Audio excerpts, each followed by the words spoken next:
Assalamualaikum warahmatullahi wabarakatuh. Halo teman-teman, kita ketemu lagi nih di pembahasan materi fikih. Kali ini kita akan membahas materi kelas 7 Madrasah Tsanawiyah atau sederajat rangkuman dari bab 8, sholat fardu dalam kondisi tertentu. Sebelum kita beralih ke materi, jangan lupa like, komen, dan subscribe ya. Materi pertama yang akan kita bahas adalah mengenai pengertian dari sholat fardu dalam kondisi tertentu.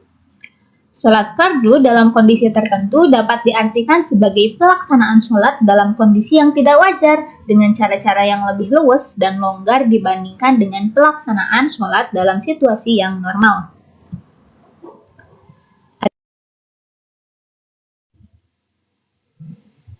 Adapun dasar hukum pelaksanaan dari sholat fardu dalam kondisi tertentu ini diantaranya terdapat di dalam Quran Surat An-Nisa ayat 102.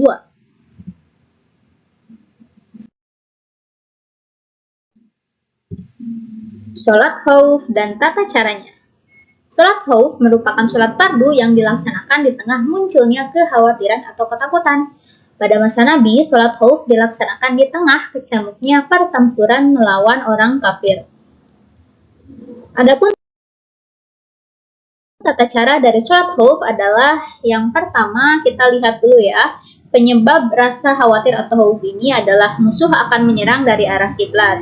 Nah, adapun tata cara pelaksanaannya yang pertama, pada rakaat pertama imam mengatur barisan sholat menjadi 2 atau lebih.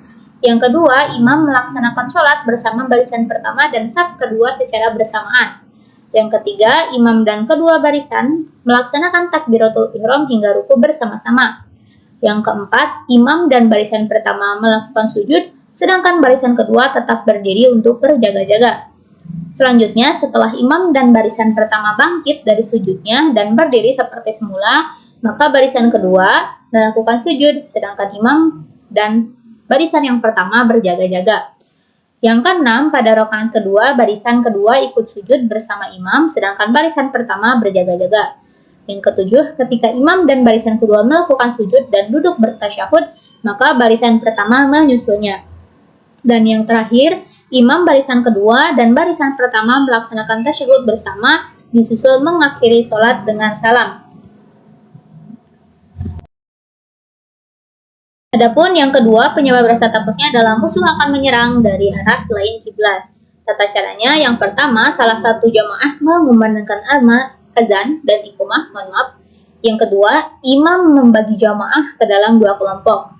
Yang ketiga, kelompok pertama bersama sholat bersama imam, dan kelompok kedua berjaga-jaga.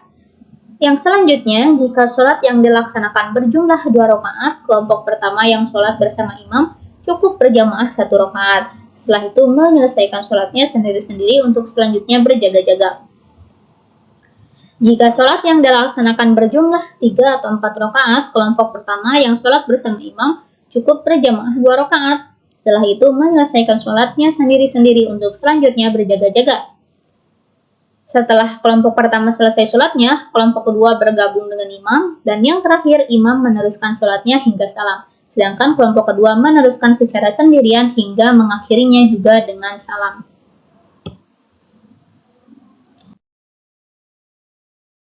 Selanjutnya kita akan membahas mengenai sholat fardu bagi orang yang sakit. Ada beberapa tahapan yang dapat dipilih sebagai cara melaksanakan sholat fardu bagi orang yang sakit. Adapun pilihan bergantung pada tingkat keparahan atas sakit yang dideritanya. Misalkan ketika seseorang tidak bisa sholat sambil berdiri, maka bisa dilaksanakan dengan duduk. Adapun jika tidak bisa dengan duduk, bisa dengan berbaring. Kemudian yang terakhir, apabila yang paling parah gitu penyakitnya, sholat itu cukup dengan kedipan mata.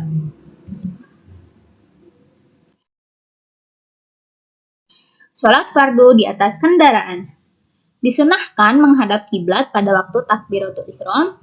Setelah takbiratul ihram, sholat dilanjutkan dengan menghadap sesuatu jalannya kendaraan yang ditumpangi. Sunnah ini dianjurkan ketika mengetahui dengan jelas arah kiblat.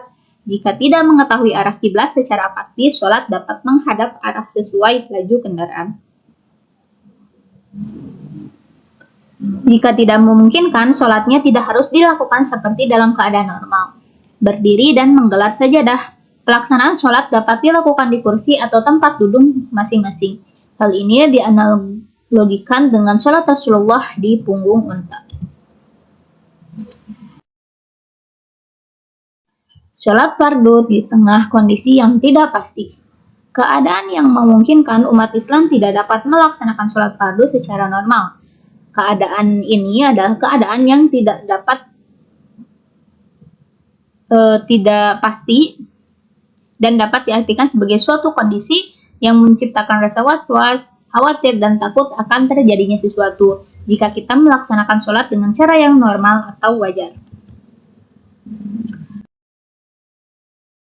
Hikmah sholat fardu dalam kondisi tertentu.